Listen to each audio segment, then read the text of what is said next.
Hello and welcome. Welcome to the interview series, What Does It Mean to Find Your Voice? My name's Cordelia and I help people become more fully expressed by connecting to their core and finding their voice. And today I'm sitting here with Aki.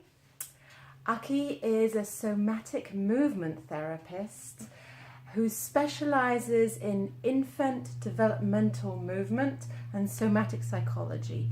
She's also an amazing yoga teacher who is also a mentor and supervisor to many other yoga teachers and people who are training to become yoga teachers. Hello. Hello, Heidi. And the theme that we came up for today's video is preverbal and what underlies expression.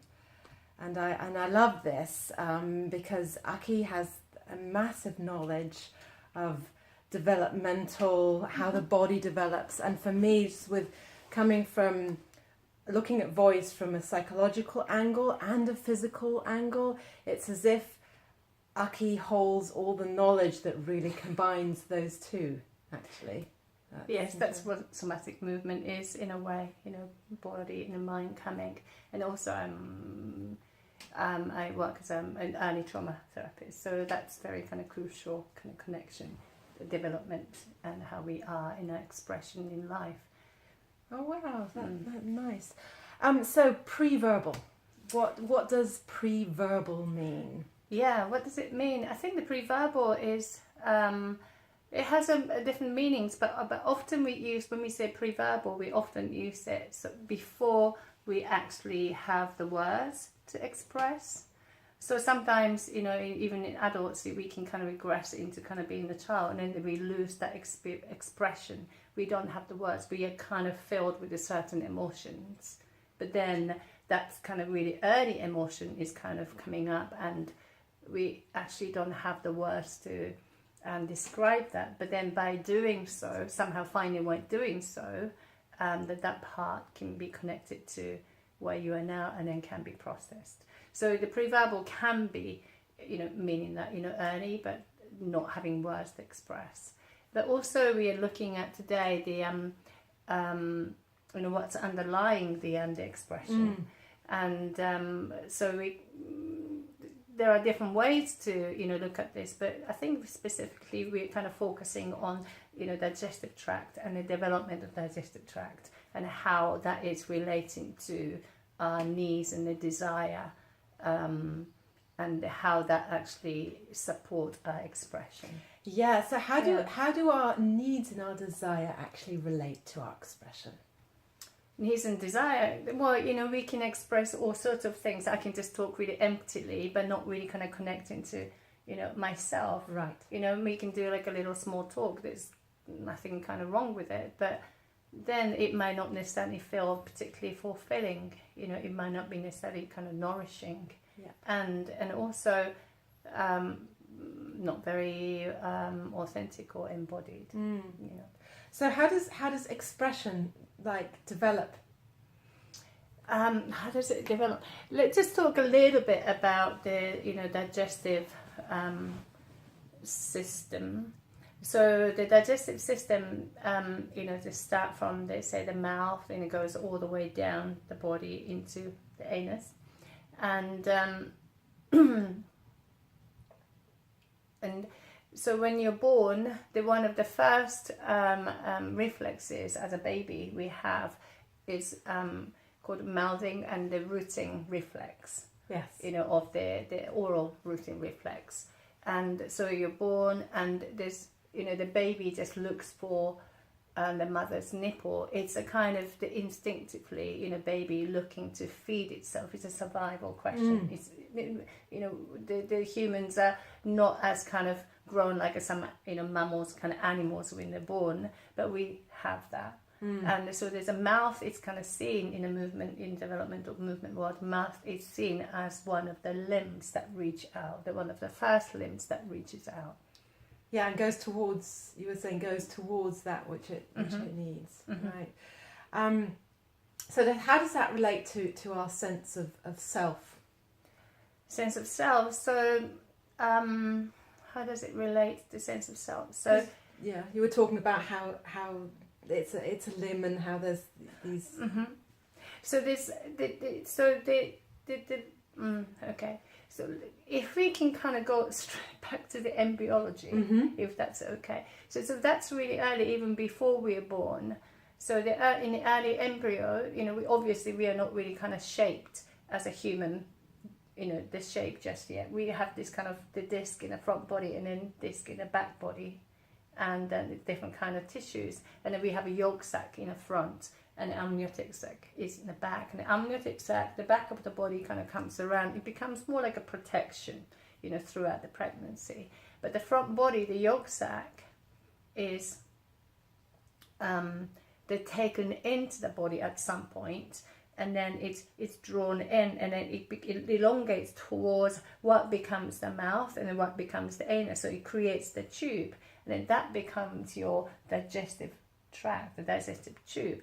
So that's the source of the nourishment.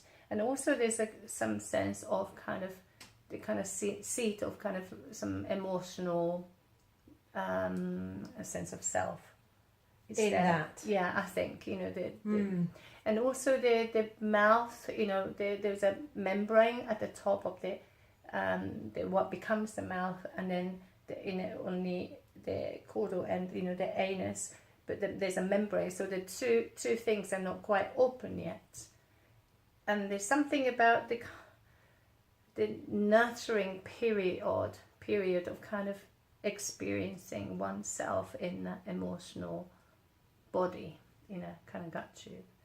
And then there's a kind of curious question, about when that opens up and the expression maybe, or there's a relationship, that happens. So I'm kind of curious about that. What is that moment? And I grew up thinking I always spoke a little bit too early, before I had this sense of kind of experience of kind of knowing myself kind of deeply, and then I spoke. So it becomes more about the outside environment and the less sense of myself when expression and action is going out. So that can be developed later, now as an adult. So there's a relationship, isn't there, between this like the sense of the self and the expression outward, right? So the relationship, the environment could be other people, or could be an object, or could be the actual environment.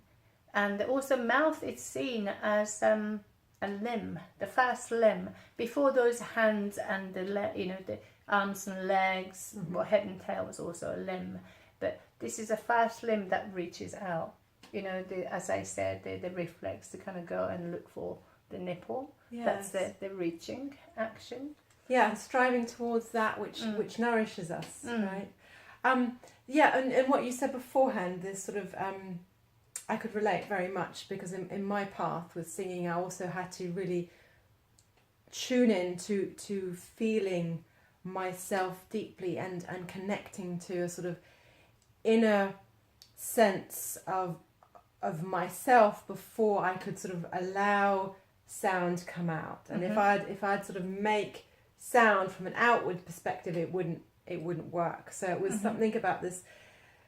What would you say? It's an instinct, nearly sort of listening to this part of who I am and feeling that before allowing it to come out. It's really interesting. Yeah, I think there's something what you're speaking about, and is that there's something about the relationship with ourselves, and then expression comes out from there, and then there's a relationship with other, environment.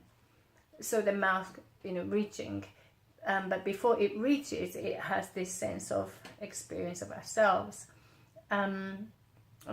So as I said, it's a limb, but before arms and legs and everything. But in a sense that this is kind of driving us, and so the hands and the legs are kind of extension of that, supporting what we're actually really needing, and also what we want to express, go get it. Yes. Yeah. And actually, it's just also really important, especially for the listeners who perhaps don't realise, but in any sort of vocal production, like in singing, it's an interplay between the digestive system and the respiratory system and the endocrine system. And what's so interesting here is I'm hearing a lot about how the digestive system is influencing that.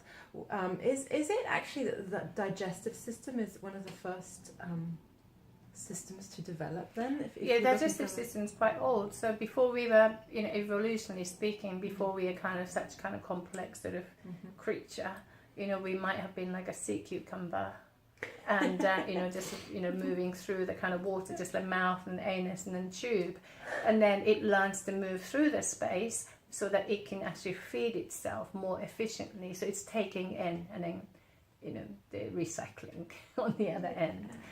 And also there's another interesting notion that I feel is that there's something that we experience as kind of a center, which is more kind of axial sense of, us, the what we perceive as self, physically in our structure.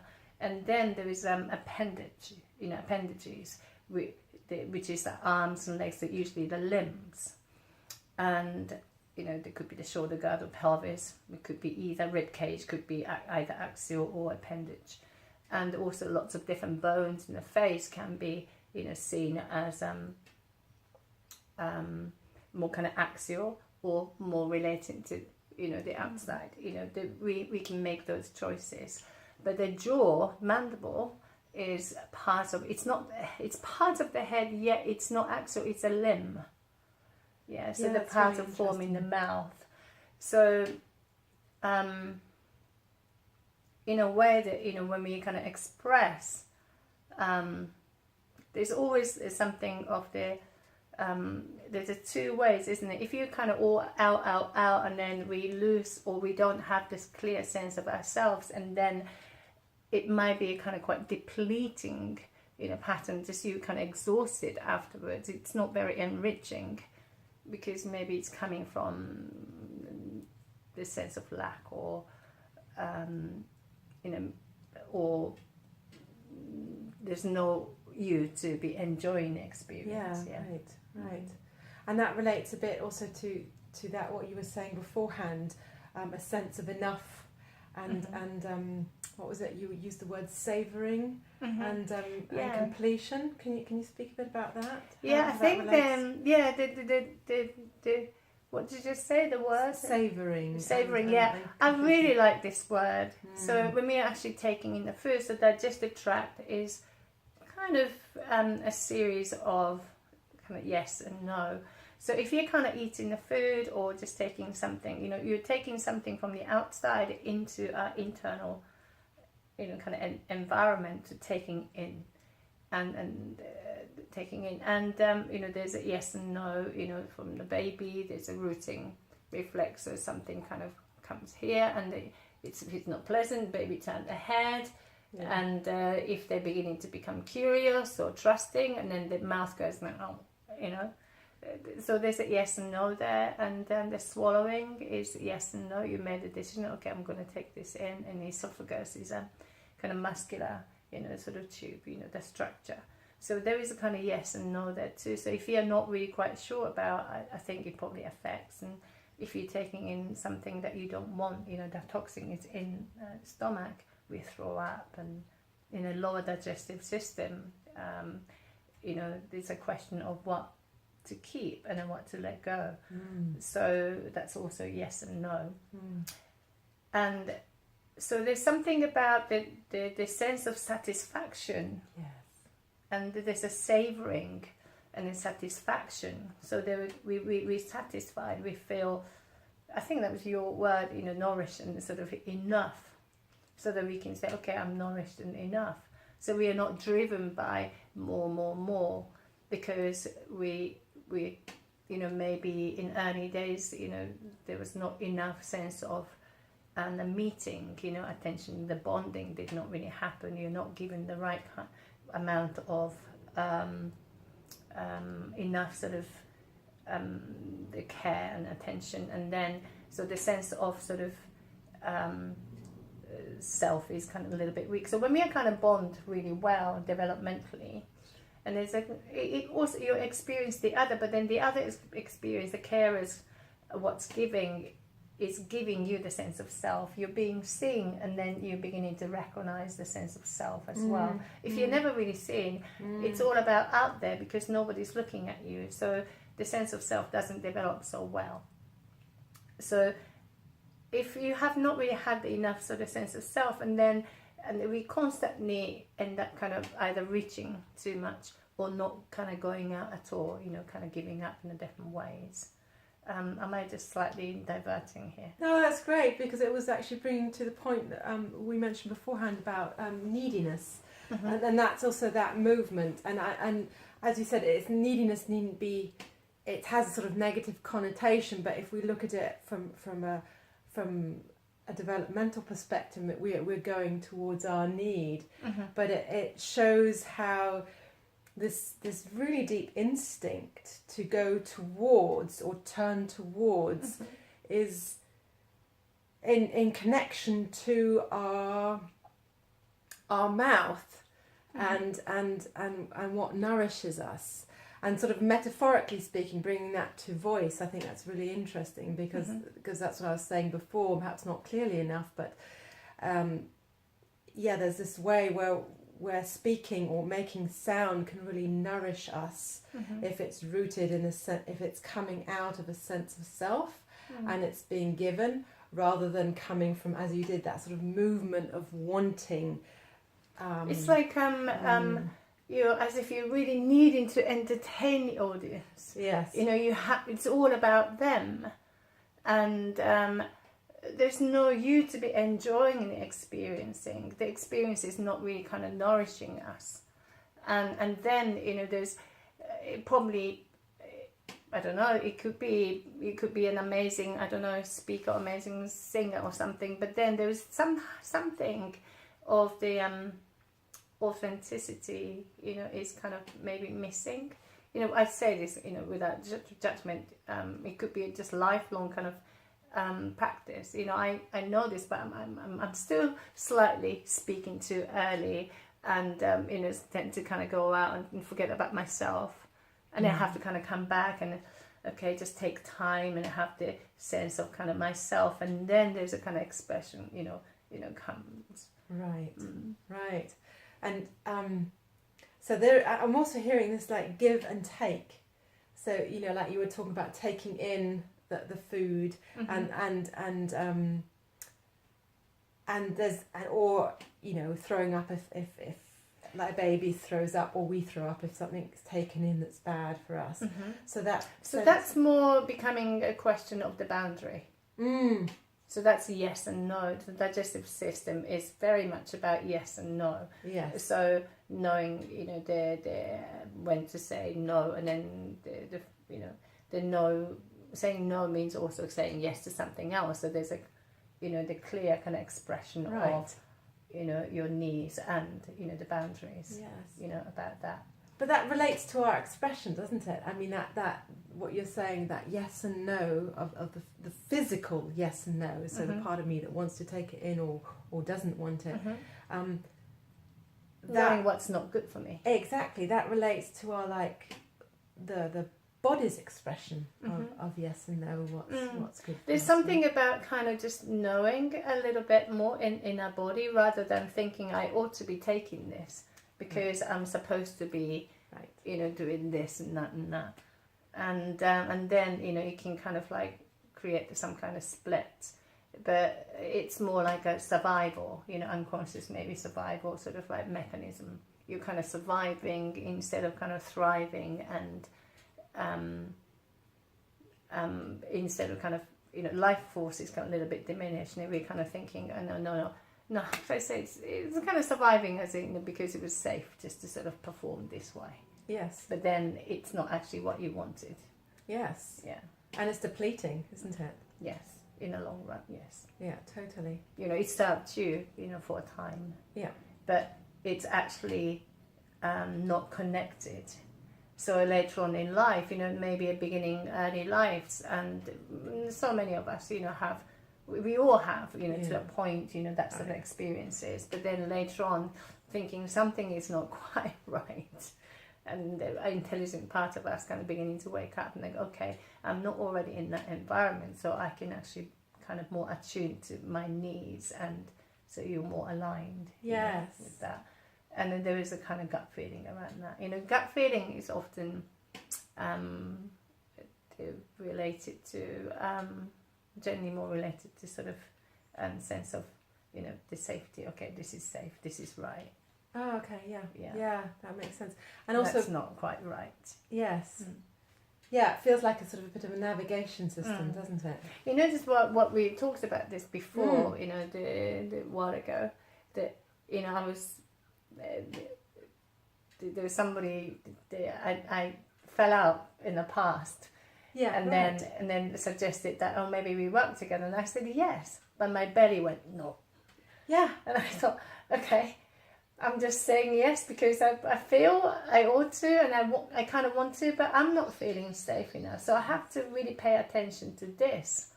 Yes. It doesn't mean I can't do it, but maybe not in this moment. I just need to attend to this. And then when I'm feeling, okay, and then there's more kind of connected, expression. Yes, I love that. And that's sort of a natural sorting out, it feels like to me. A natural sort of what is right and what is wrong. Yeah, so I'll kind of carry on just kind of going ahead and then do this job or something. But then part of me is kind of saying no, part of me is kind of saying yes, and often express, or kind of experience in the belly or the digestive system.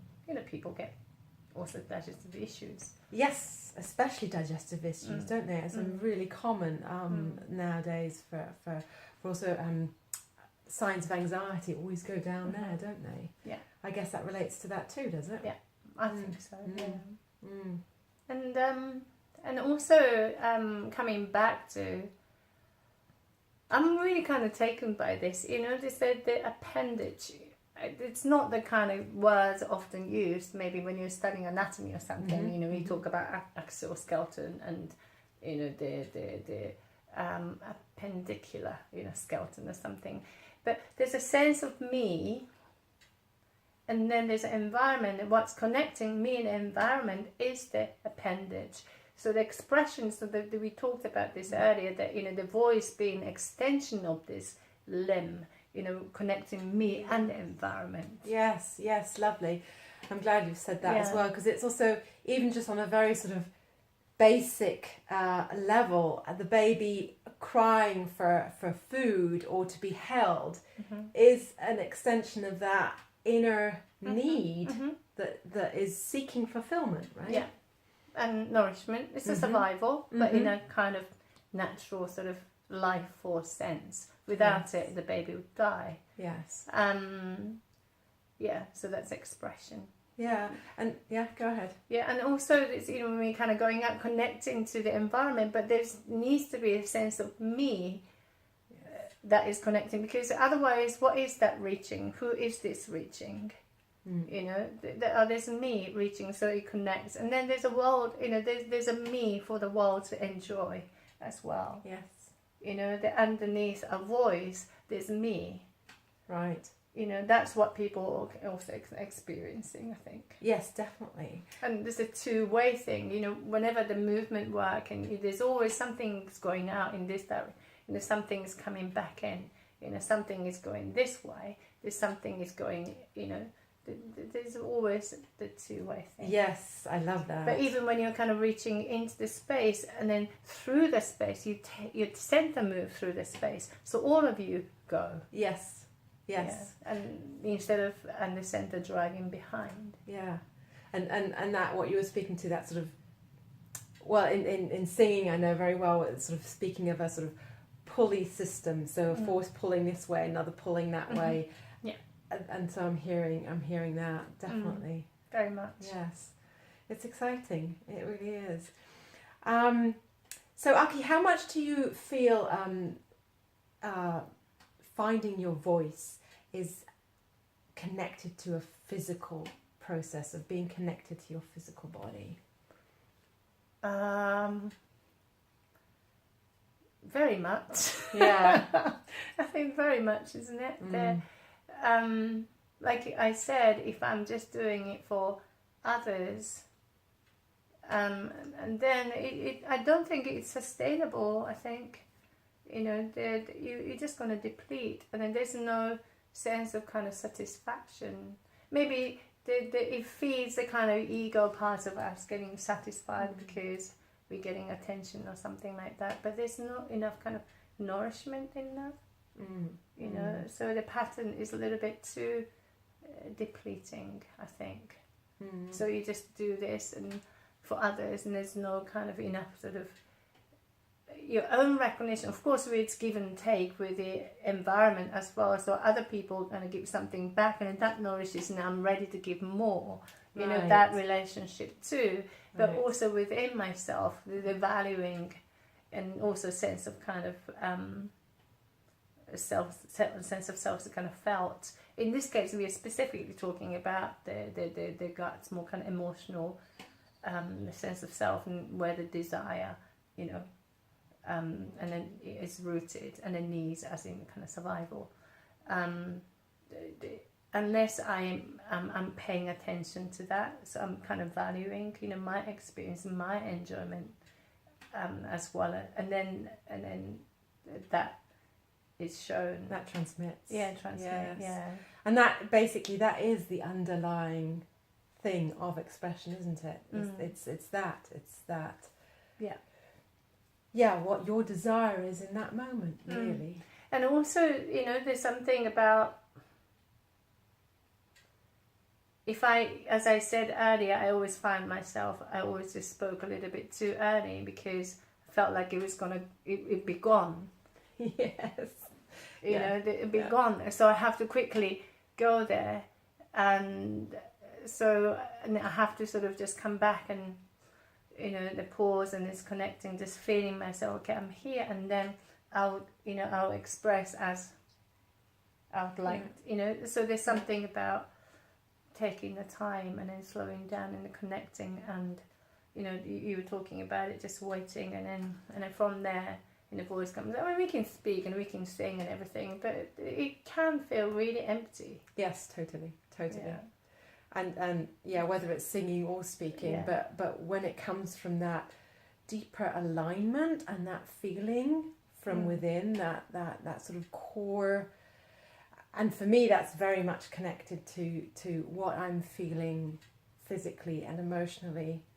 And then expressing from that place, that's when actually the expression starts to be really nourishing in and of itself. And it's not in order to, I don't know, please somebody else or get something across, but when it's coming from that grounded, solid sense of self. Yeah, and then it's satisfying. Of course, you need rest. Yes, but that's something else. So you'd be, if you're more kind of caught in a depleting pattern, then you'd be exhausted. Rather than just tired and just needing rest. But then all of that is just information. So noticing the kind of patterns, and then just kind of beginning to question. Why the hell I'm doing this? That's very good.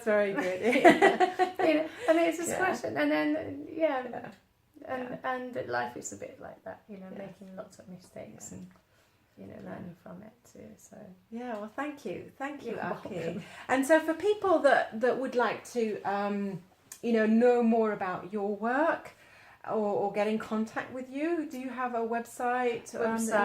Akiomori.com, and I have a professional Facebook page, which is Yoga and the Somatics with Aki Omori. And can you say the website again? That's can you spell just it out? my name, akiomori.com. That's AKIOMORI, one word.com. And Yoga and Somatics with Aki Omori. That's on Facebook. Great. And Aki teaches in London in various places, right? Yes. Okay. Would you like to share the places you teach as well? I teach mostly at Try Yoga. Okay. And but you also give workshops. And Yes, I do. Yeah, that kind of information's usually a little bit slow on the website updates, but it goes into the Facebook page first, and so if you just look out on that, okay, yeah, great. you find it. Great. Thank you. And if you're interested in my work, it's voicepowertraining.org. So again, voicepowertraining.org, or on the Facebook page if it's about voice and expression. So thanks, Thank Aki, you. and goodbye. Bye.